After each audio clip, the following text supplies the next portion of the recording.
한 명의 생명도 물론 다 귀하고 안타깝습니다. 그래서 미국에서 엄격하게 입양 심사를 하고요. 이번에 우리나라하고 다른 게 뭐냐면 미국에서는 그것이 살인이든 아든 도메스틱 바이올런스라고 그러죠. 가정폭력에 대한 신고가 들어가면 경찰은 아무 재량권이 없습니다. 무조건 구속을 하고 신중한 판단을 해서 법원에서 석방할 건지 구속할 건지 또는 교육에 보낼 건지 치료를 할 건지를 결정하게 돼 있습니다. 그럼에도 불구하고 미국이 우리보다 영아 사례, 부모에 의한 영아 사례가 11배가 많다라고 하는 것은 이런 제도를 통해서 구할 수 있는 경우가 극히 적다라고 하는 겁니다. 폭력에 의해서 어린애가 다쳐서 입원을 하는 경우에나 친권을 뺏음으로써 이렇게 할 수가 있지만 대부분의 영아 사례는 이미 사건이 됐을 때는 아이는 죽어 있는 경우입니다. 그래서 영아 사망, 자녀 사례라고 하는 것은 가정 불화와 정신질환, 마약,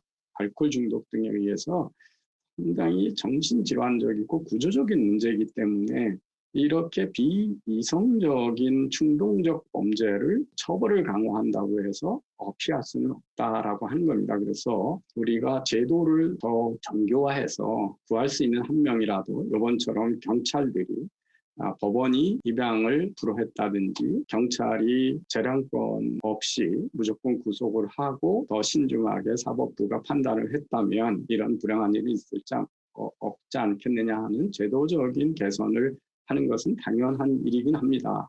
하지만 이거 하나 가지고 모든 가정폭력과 영아 살해, 자녀 살해 또는 가족 간의 살인을 없앨 수 있다라고 하는 건 현실적인 일이 아니고 이런 문제가 생길 때마다 과도한 법을 만들어서 마치 입양하는 사람들을 모두 살해의 범죄 혐의자처럼 철저하게 조사 후 입양을 해야 된다든지 이런 과민한 반응을 하면 우리나라는 지금 해외 입양을 너무 많이 시켜서 한동안 미국에 입양 수출국에 오명이 있는 나라고 그래서 물론 미국 사람이 입양을 해서 더 좋은 환경에서 자녀를 길러주는 것도 좋은 일이지만 인종이 다르고 문화권이 다른 데 가서 피부색이 다른 부모 밑에서 자랄 때의 모습 같은 것보다는 우리 사회가 입양을 장려하고 입양을 해서 길러주는 분들한테 감사하고 그분들을 칭찬하는 문화가 돼야지 이런 하나 사건 때문에 입양에 대한 다시의 시각으로 보는 것은 옳지 않다. 너무 예외적인 사건을 가지고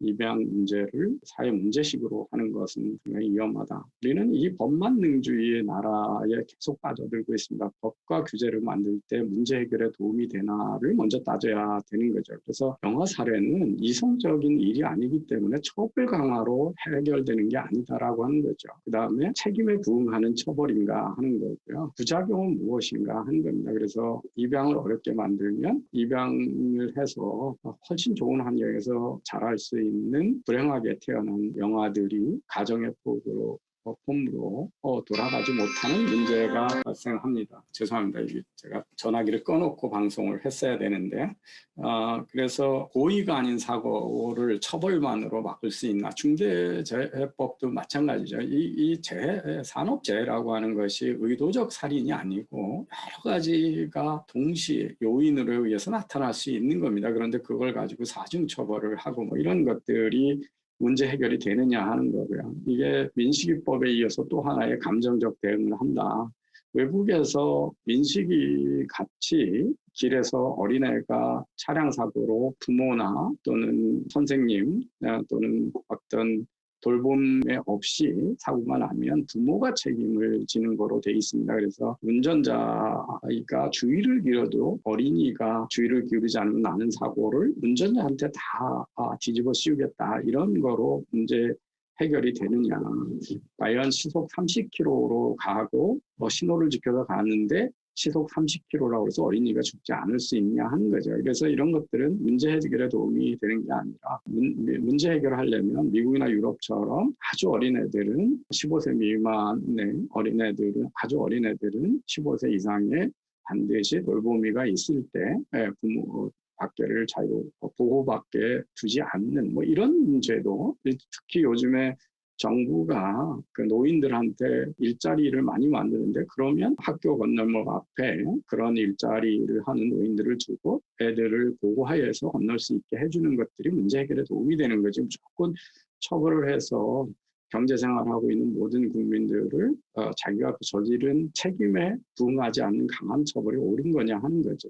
그래서 중대재해법도 마찬가지입니다. 이거를 강화하면 기업들은 이제 부작용이 뭐냐 하면 이렇게 자기네 사고가 나면 사중처벌, 기업 서부터 시작해서 고용주서까지 그 하청업체 것까지도 원청회사한테다 책임을 물으면 이 지금까지 그 산업안전법이나 지나치게 경영자들을 처벌하는 조항 때문에 하청을 한다. 그래서 위험에 하청을 한다. 하청까지 처벌하면 그러면 기업의 선택은 해외로 가거나 아니면 자동화밖에 대안이 없다는 거죠. 그래서 자동화하고 해외로 가면 산업재해는 줄어들지만 고용이 없어져서 가난화는 사회적 죽음이 늘어나게 되기 때문에 이런 위험한 법만능주의를 우리는 이번에 또 한 번 감정적 대응을 통해서 나타난 사회의 그 불같은 여론 때문에 볼 수 있습니다. 우리가 세 번째 생각해야 되는 것은 어떤 불행한 사건가 날 때마다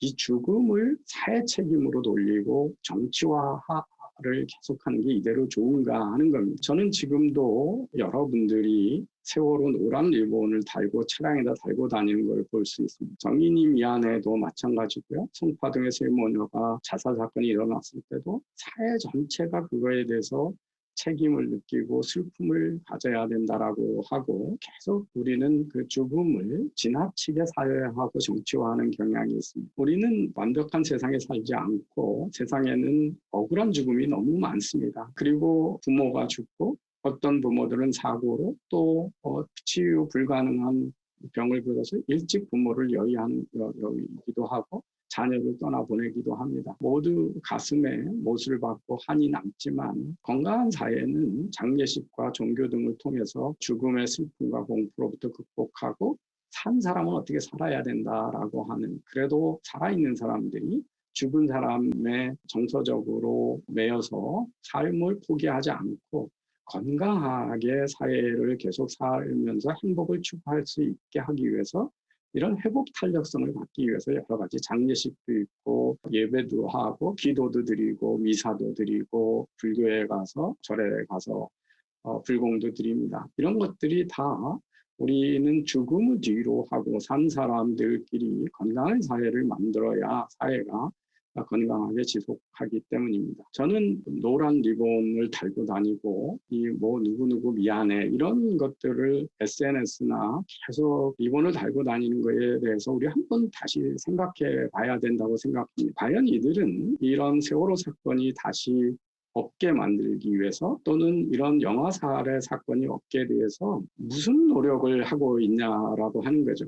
기껏 한다는 게 나는 이들이 죽은 것이 불쌍하니까 우리 사회가 그게 없도록 다른 사람들 또는 정부가 노력해야 된다라고 하는 이건 아주 손쉬운 제의식의 사회화입니다. 정말 우리 건강한 사람들은 죽음과 삶에 우리가 어떤 죽음을 직면했을 때 죽음이 무엇이고 삶의 방향이 어떻게 되는 내면적 자아성찰을 하지 그걸 가지고 우리 사회가 전체가 죄의식을 갖고 살아야 된다라고 하는 나는 아무것도 안 하면서 남들한테 문제를 해결하라고 촉구하는 것으로 죄의식을 탈피하지 않습니다.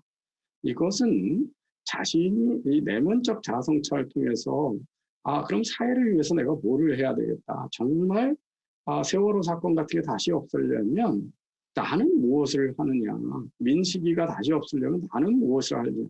외국 같으면 청년들이 음주운전을 하다가 누구를 죽이고 죽게 되면 그 엄마들이 모여서 미국에 보면 매드라고 있습니다.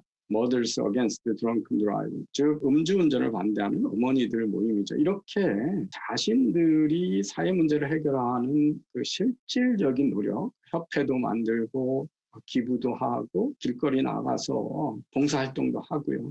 민식이 사건가 다시 발생하게 안 하게 하려면 어린이들한테 교통 질서에 대한 교육을 나서든지 학교 앞에 가서 애들이 길거리 걷는데 실질적으로 무단횡단을 하지 않게 위험하지 않게 또는 신호를 지키지 않는 차를 고발하는 그런 일들을 해야 되는 거죠. 그런 실천적 노력 없이 그 노력은 정부가 해라, 남이 해라 그러면서 사회한테 다른 사람한테 죄의식을 공유하게 만드는 죄의식을 계속 강요하는 행위다. 이거는 다른 말로 하면 자신의 노력은 없이 자신과 같은 죄의식을 가지라고 하는 다른 사람한테 정신적 고문을 가하는 행위이기도 하다. 인류 사회는 우리는 늘 죽음은 우리 가까이 있고 억울한 죽음은 수없이 많고 억울하지 않은 죽음은 하나도 없습니다. 그 100살이 돼서 돌아가셔도 슬픈 거지 기쁨에 자식들은 기쁘지 않습니다. 우리는 그 죽음의 슬픔에 짓눌려 살면 안 되는 거고 그것이 사회가 그렇든 작고 한국이라는 이유로 한국 사회에 일어난 모든 슬픈 일에 대해서 죄의식을 공유하기를 만드는 것은 결코 사회적으로 건강하지도 않고 정신적 고문에 해당한다는 사실을 우리 사회에 이렇게 값싼 누구누구야 미안해 이 심리 운동은 이제 좀 종식돼야 된다.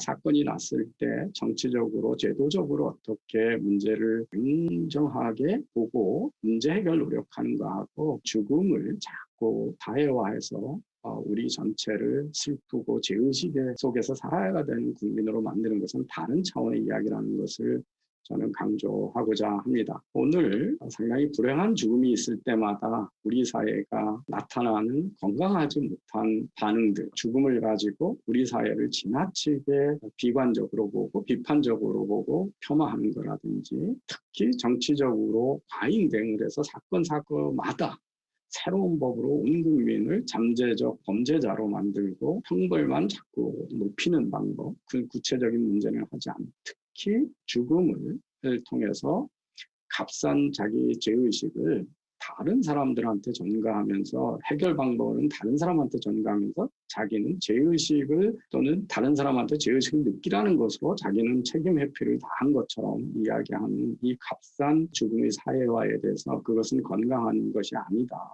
그래서 세월호 노란 리본 또는 누구누구야 미안해는 긴 시간 지속되면 건강한 사회가 아니다라고 하는 것을 좀 인식하고 우리는 죽음으로부터 어떤 죽음으로부터 어떻게 더 나은 사회를 만들까에 대해서 조금 더 긍정적이고 실천적인 노력을 하는 사회가 됐으면 좋겠다는 뜻을 말씀드리겠습니다. 감사합니다.